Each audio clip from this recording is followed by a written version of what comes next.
ಮತ್ತೆ ಇವತ್ತು ಬಹಳ ಸಂತೋಷ, ಎಲ್ಲ ಹೋರಾಟಗಾರರ ಒಕ್ಕೂಟದವರೆಲ್ಲ ಸೇರಿದ್ದಾರೆ.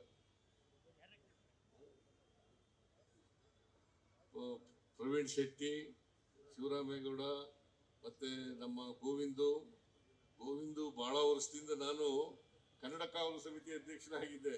ಅವತ್ತಿಂದ ರಾಮಕೃಷ್ಣ ಹೆಗಡೆ ಅವರು ಮುಖ್ಯಮಂತ್ರಿ, ನಾನು ಕನ್ನಡ ಕಾವಲು ಸಮಿತಿ ಅಧ್ಯಕ್ಷನಾಗಿದ್ದೆ, ಈಗ ಕನ್ನಡ ಅಭಿವೃದ್ಧಿ ಪ್ರಾಧಿಕಾರ ಆಗಿದೆ. ಅವತ್ತಿನಿಂದ ಇವರು ಮತ್ತೆ ವೆಂಕಟೇಶ್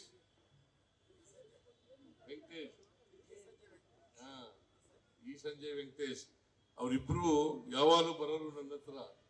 ಒಂದ್ಸಾರಿ ಮೀಟಿಂಗ್ ನಲ್ಲಿ ರಾಮಕೃಷ್ಣ ಹೆಗಡೆ ಅವರಿಗೆ ದಬಾಯಿಸ್ಬಿಟ್ಟಿದ್ರು. ಸೊ ಅದರಿಂದ ನನಗೆ ಮಂಜುನಾಥ್ ದೇವರು ನನಗೆ ಅಷ್ಟೊಂದು ಒಡನಾಟ ಇರಲಿಲ್ಲ, ನಮಗೆ ಅವ್ರಿಗೆ ಒಡನಾಟ ಇರಲಿಲ್ಲ. ಬಟ್ ನೀವೆಲ್ಲರಿಗೂ ಕೂಡ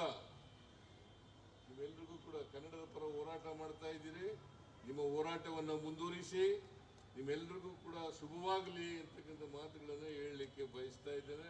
ವಾಟಾಳ್ ನಾಗರಾಜ ಹೇಳಿದ್ದಾರೆ, ನನ್ನ ಮೇಲೆ ಕೇಸ್ಗಳಿದ್ದಾವೆ, ಕನ್ನಡ ಹೋರಾಟಗಾರರ ಮೇಲೆ ಕೇಸ್ಗಳಿದ್ದಾವೆ, ಆ ಕೇಸ್ ಮೊಕದ್ದಮೆಗಳನ್ನೆಲ್ಲ ವಾಪಸ್ ತಗೋಬೇಕು ಅಂತ ಹೇಳಿದ್ದಾರೆ.